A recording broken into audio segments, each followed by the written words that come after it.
Sir, आज की जो प्रेस कॉन्फ्रेंस है ये सिख प्रोग्रेसिव फ्रंट के प्लेटफॉर्म पे की जा रही है। आज से ठीक कम से कम 4 महीने पहले जम्मू की लोकसभा की सीट की पोलिंग से 2 दिन पहले हमने एक प्रेस कॉन्फ्रेंस की थी और मौजूदा सरकार को ये कहा था कि आज हम अपनी कम्युनिटी को ये मना नहीं करेंगे कि किसी पार्टी को वोट दो या न दो, लेकिन मैं बीजेपी सरकार से, मौजूदा सरकार से ये जरूर कहना चाहूंगा कि अगली असेंबली इलेक्शन की code of conduct model code declare होने से पहले हमारी जो डिमांड्स हैं कम से कम उनको कंसीडर किया जाए, वरना फिर हमें मजबूर होकर अपनी कम्युनिटी को कहना पड़ेगा कि वोट देने से पहले 10 बार सोचिए हम क्यों किसी ऐसी पार्टी को वोट दें जिसने पिछले 9.5 साल रियासत में रूल किया हो। मैं बताना चाहूंगा, मार्च 2015 में जम्मू कश्मीर में पीडीपी और बीजेपी की गवर्नमेंट बनी, तब से लेकर आज तक हमारे अलग अलग डिमांड्स को अलग अलग प्लेटफॉर्म पे उठाया गया, अलग अलग लोगों ने रिप्रेजेंटेशन दी सरकारों को। उसके बाद 7 अगस्त 2020 से यहाँ पर माननीय एसडी साहब का रूल हो गया और ये माना जाए कि पिछले 9.5 साल में बीजेपी का रूल रहा, डायरेक्ट रहा या इनडायरेक्ट रहा, उनका रूल रहा। 9.5 साल में हमारे जो मुद्दे थे बहुत बार जो आपके सामने रखे गए और कम से कम 4 साल, आज 12 दिन हो गए हैं एसडी साहब को जम्मू कश्मीर में आए हुए। और मैं बताना चाहूंगा कि ये फाइल मेरे पास जो पड़ी है, ये 4 साल और 12 दिन की जो फाइल अलग अलग लोगों ने जो डेपुटेशन लेके एसडी साहब से मुलाकात की, ये सारी फाइल उसकी है। इतनी बड़ी फाइल जो रिप्रेजेंटेशन एसडी साहब को दी गई, आखिर जो हमारे साथ ये नारा लगाया गया था कि सबका साथ, सबका विश्वास और सबका विकास, तो आज मैं पूछता हूँ 9.5 साल का हिसाब, क्योंकि हमारी कम्युनिटी को हमेशा गुमराह किया गया, चाहे वो कोई भी सरकार आई। मैं यही नहीं कहूँगा ऐसी सरकार ने किया, पहली सरकारों ने भी हमारे साथ स्टेप बदले ट्रीटमेंट किया। उसके ऊपर ये जो सरकार 9.5 साल थी, दिल्ली में भी थी इनकी और यहाँ भी थी, उसके बावजूद हमारे साथ ऐसा क्यों हुआ? उसको किसी अदीब का बड़ा एक शेर कोट करता हूँ, वो कहता तुम्हारे रहते हुए लूटा था ये चमन है भगवान, तुम्हारे रहते हुए लूटा था चमन है भगवान, कैसे मानूं कि तुम्हारा इशारा ना था। तो आज जब इलेक्शन का दौर है, 5 साल के लिए सरकार बनती है, मैं अपनी कम्युनिटी के लोगों को भी कह रहा हूं, 1920 दिन के लिए जो सरकार बनती है, एक दिन सिर्फ आपको ताकत मिलती है आपके वोट के जरिए, नहीं तो कभी भी किसी दिन आप किसी भी नेता को हाथ जोड़े हुए नहीं पाएंगे। लेकिन इलेक्शन पीरियड में हर नेता हाथ जोड़ के आपके घर पहुंचता, क्यों? क्योंकि आपकी वोट में ताकत है। तो मैं अपनी कम्युनिटी के लोगों को भी कहता हूं, किसी की बातों में गुमराह ना हो।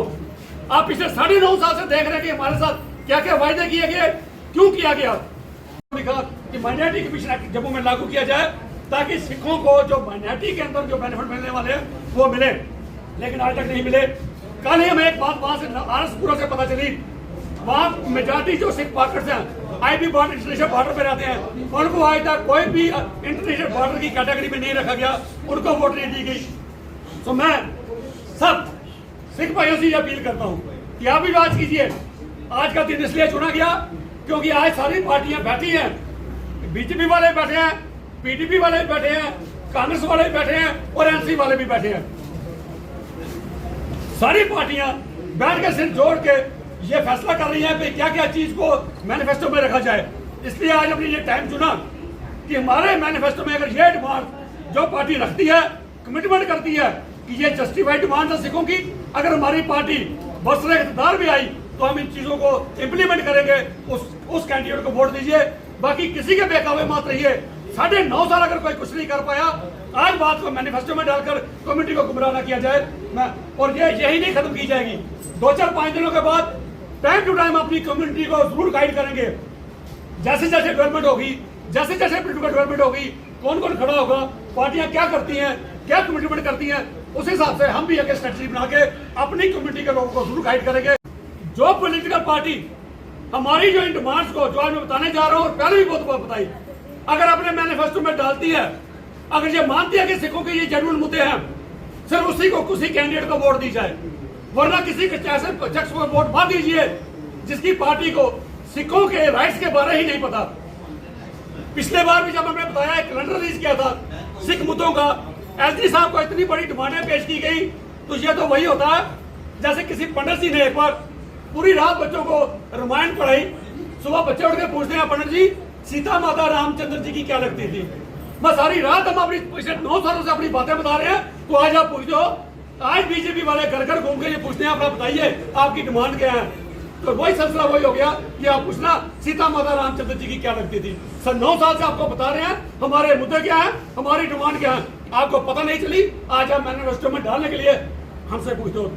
हमारे मुख्य मुद्दे, पंजाबी को जम्मू के स्कूलों में कॉलेजों में खत्म कर दिया गया। बिल्कुल पंजाबी हमारी डिमांड रहेगी, जो ये पार्टी कमिटमेंट करती है कि पंजाबी को प्राइमरी लेवल से लेकर हायर एजुकेशन तक रखेंगे। क्योंकि हार में आपने देखा अगर बच्चा प्राइमरी स्कूल में पंजाबी नहीं पढ़ेगा तो कहां से बच्चा पढ़ के डायरेक्ट एमए करने के लिए कहां से आ जाएगा। आज हमारे 30-35 जो सैंक्शन स्ट्रेंथ है पंजाबी की वो फिल नहीं की गई, उसको किया जाए। और मौजूदा सरकार ने 2020 में J&K UT official language bill में से हमारी पंजाबी को उसमें से बाहर निकाल दिया गया। कभी भी हम उस चीज को नहीं भूल सकते। जो पार्टी कमिटमेंट करेगी कि जेके यूटी ऑफिशियल लैंग्वेज बिल को पंजाबी डालेंगे उसको वोट दो।